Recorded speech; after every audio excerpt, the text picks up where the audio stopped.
Hello guys and welcome to the channel. Today I'm going to show you how you can repair your Bluetooth connection if you cannot find your Bluetooth accessory on the CAT S75.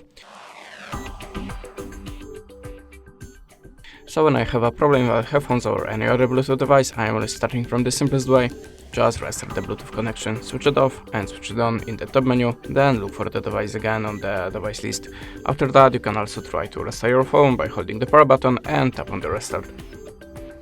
At the start you have to be sure that your Bluetooth accessory have activated pair mode. How to do it you will find the manual to your device or maybe on your YouTube channel. Sometimes you have to push the pair connection button for a few seconds, for example, or 10 seconds.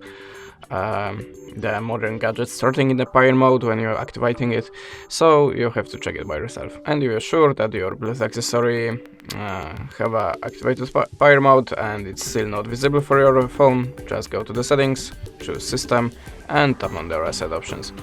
Choose reset Wi-Fi and Bluetooth and click on the reset settings. Confirm your pattern on card and tap on the reset settings again.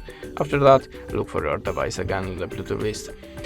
After that you can also try to update your system. How to do it? Open the settings, system and choose the system update. Now check for the update, and if you have an update, just download it and install. And the last recommendation from me, check your Bluetooth accessory and your phone on other Bluetooth device to check which one is visible, which one making a problem here. That's it. Thanks for the watching, leave us a subscribe or a comment, and goodbye.